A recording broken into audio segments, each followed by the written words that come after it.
Good evening, everyone. Michael Mudloff here, and I always remember when I click the little button that I don't know what the day is.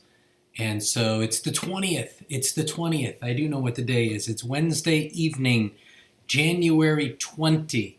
I know that because yesterday was the 19th, and it was a Tuesday. So today's Wednesday the 20th, and Inauguration Day. I did not watch the inauguration. I don't know how many of you did. I'm kind of belt weighed out right now, so I'll read about it later. But I do have a lot of things to talk about tonight, and I want to start with the most fun one. And the most fun one is that starting this Sunday, in between the 9 a.m. service and the 10:30 service, so that's that 10 to 10:30 window, we are going to be serving hot beverages down in the Great Hall for fellowship. So we do have our social distancing protocols in place.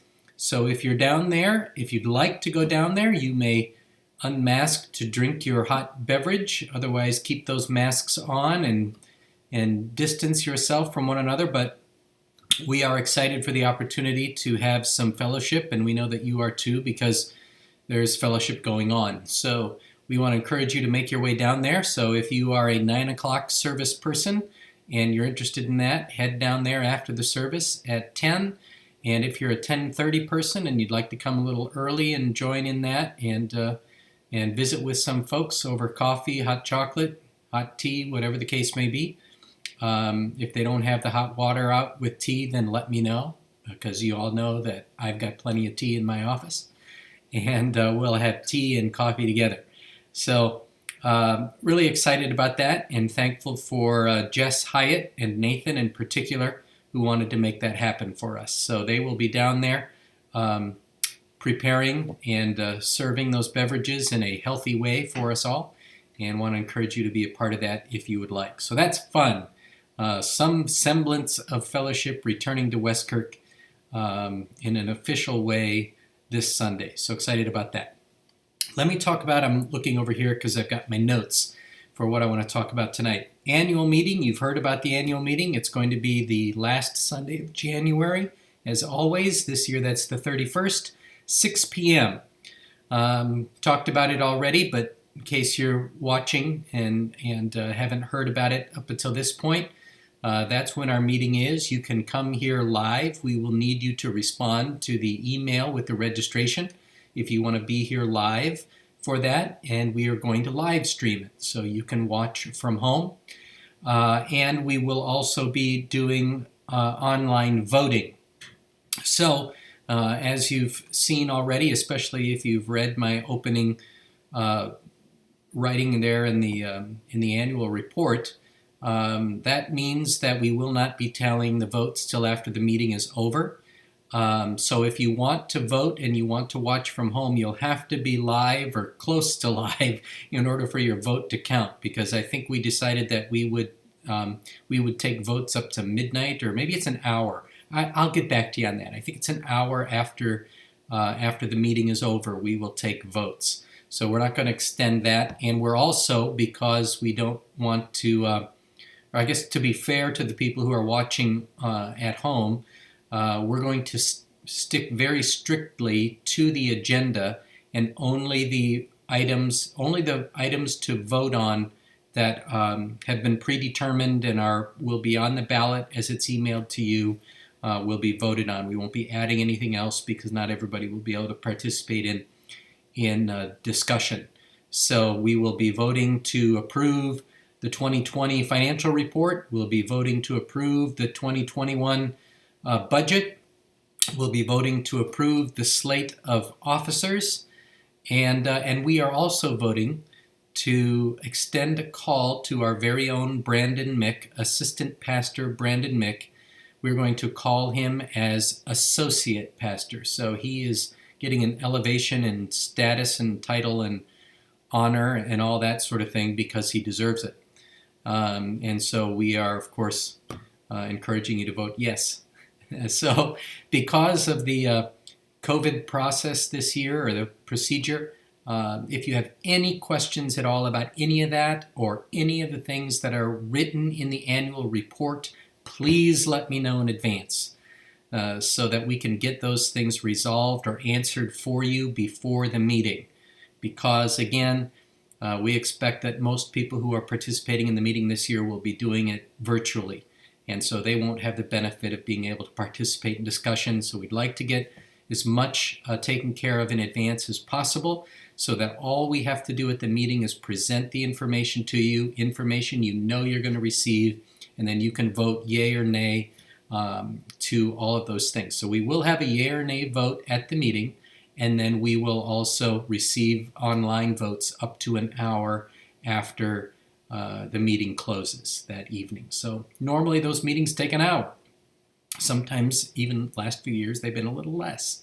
So by 7 o'clock, our meeting will probably be over, and by 8 o'clock, we will have those votes, and normally they're mostly always yays on everything anyway, but you know how it is. We have to do this appropriately, and so I'll assume that all of the votes will be the same on those items, and then we will send out a announcement to let everybody know that those agenda items have passed. So that's what's going on. Now, if you haven't had a chance to read the annual report, we want you to do that early, therefore. So you have that information, and any questions you might have in advance, you can get to me or to one of your elders or anyone here at the staff so we can address those ahead of the meeting. The annual report has been printed. They are available here at church. We would be happy to mail one to you or drop one off to your home. If you can think of anyone who is not electronically savvy and may not know to get a copy, let us know. We are compiling a list and trying to contact people who we know do not live stream, don't have computers, don't do email, anything like that. So we can contact them and make sure they get a copy of the annual report. But we want you to read it. It's also available electronically. You should have had an email, should have received an email on that already with a link. Go to the home page on the website. You can find the links to the annual report there, so you can read it electronically. You can get a hard copy. And I would also add this. Don't copy it out. It's too long. We have copies. We'll get you one. But don't print it out at home. It takes too much paper. Look at it electronically. If you want a printed copy, we'll get you one. We have them. So, annual meeting, annual report. Financial update. I mentioned in my portion of the annual report that there would be a financial update coming out. I think last week I told you that it would be coming separate. Should be this week. I've seen the first draft. It's great. Lots of good information. We want to get that. The treasurers want to get that to you in advance of the annual meeting too. So hopefully that'll answer a lot of questions you might have on the financials. If you already know this, if you've got a copy and read the annual report, but what an odd year. I mean, it was an odd year in a lot of ways, but we were way below budget in our giving, but we ended the year in the black because our expenses were way down too. So it's just, we're thankful for that. So one of those odd years. If you are one of our families that likes to use giving envelopes for your giving, the little box of envelopes that are numbered every year, and you don't have those yet for this year, and you would like those mailed or dropped off to you, let us know. We can arrange for that also. We have them here at church. And what else? Oh, wanted to mention one other thing. Many of you have noticed, a couple of you have asked, why didn't we send out a stewardship letter this last fall? Well, I'm just going to give you the brutally honest answer, at least this is my opinion anyway. Between myself and the treasurers and Bernie and COVID, it just didn't happen. But the reality is we only get about 20% back of those, 20% of those back each year. We always used them with our kids in particular to help them think about their giving, but they're not useful for preparing the budget anymore. Maybe years ago, most everybody turned those in, but in the last many years, that hasn't been the case.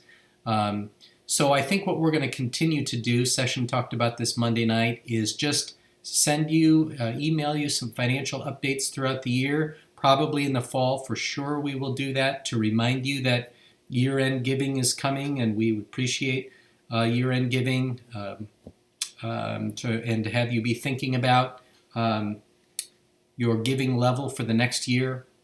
So those are important things and important reminders that you didn't get last fall, and I apologize for that.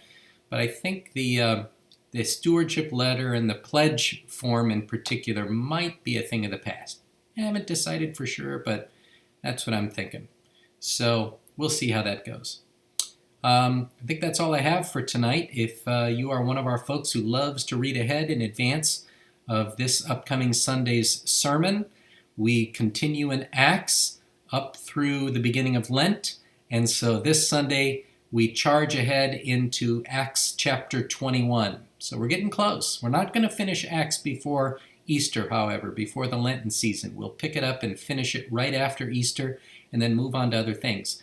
But we're in Acts 21, 1 to 16, I think, for Sunday. So read ahead, and as Paul makes his way to Jerusalem, and we will see what the Lord has for us this Sunday in church, Acts chapter 21, live or live stream. Questions? Let me know. Give me a call. Email me. All that information is in our church directory. And thanks for viewing tonight. I'll see you Sunday. Good night.